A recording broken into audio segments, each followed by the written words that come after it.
Good evening guys. So ayan, kain tayo dito sa may isdaan. May nakita tayong shell at gusto nating picturean. So yan, pinicturean natin at para may remembrance. Ganda ng corals. So yan yung uulamin namin mamaya, isda, burok yata to. Tapos yung laman niya fresh na, uulamin nila yan. Tapos yung ulo, yun ang sasabawan nila mamaya, yun ang iuulam nila sa kanin. Yan na siya guys, tinanggal yung tinik-tinik, tapos hiniwa-hiwa, nilagay dyan, isawsaw nila sa maanghang, tapos sa may masabi, maanghang na green. Yan, so kasi kung ano yung binigay, kakainin mo na, tapos lilinisan ulit yung lamesa, bigyan ulit ng panibago.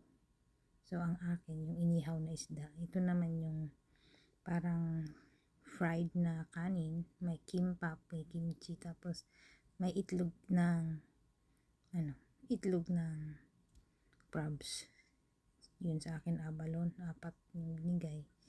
Tapos may mga fried naman na shrimp, tapos meron ding na steam. Yan fried na shrimp, tapos kamote, marami ring options. Tapos yan, gumagalaw pa yung parang maliliit na octopus talaga, kasi hindi naman yan squid. Octopus yung mga galamay, nagalaw parang uod. Ang pansin niya, paano kaya yan dadaan sa sa lalamunan. Tapos yan yung akin, masarap din naman. Kaya hindi na ako kumain ng kanin nung huli na, kasi kanin din lang naman, parang na fried, kailangan lang wala siyang mantika. So yan na yung ulo, pinapakulaan na siya, lagyan ng sauce, yung chili sauce, chili paste, tapos yung mga gulay-gulay. Tapos pag kumulo na yan, yung gulay lang ang ulamin, tapos yung sabaw. Yung ulo wala silang pakialam yan, kahit may laman-laman pa yun, kasi feeling nila yung ulo napigaan na yung sarap ng isda doon na sa sabaw, kaya yung sabaw pa lang ulam na sa kanila, higop-higop na sila. Yung iba kasi nainom din lang naman. Yan, ganyan lang ang pagluto, kasi pag bukla-buklatin mo pa, marudurog yung isda. Iwas sa tinik, tsaka madali lang maluto yan, basta kumulo yung tubig, ihagis-hagis mo lang na ganyan. So para siyang half cook, masarap din naman. Yan, sprouted munggo, tapos may magulay na green. Yung ganyan ang pagkain ng Koreans. Tapos sabi ng isa, after nito manlibre daw siya ng kape, so naghanap sila ng kape after this.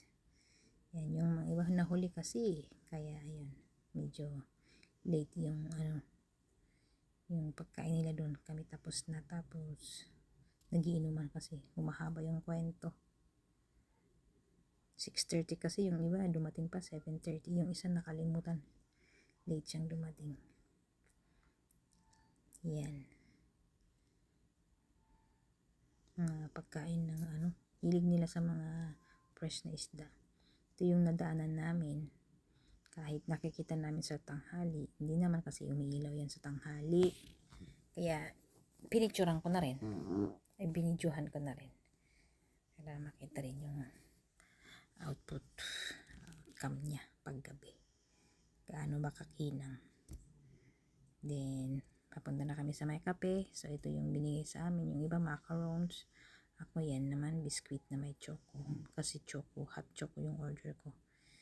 Yan, so yan, so habang inaantay namin yung order namin, andyan yung mga ayan, dumating na siya. Tapos take out na namin yan, lalabas na kami. Yung iba malamig, kami mainit. So hanggang dito lang guys, bye.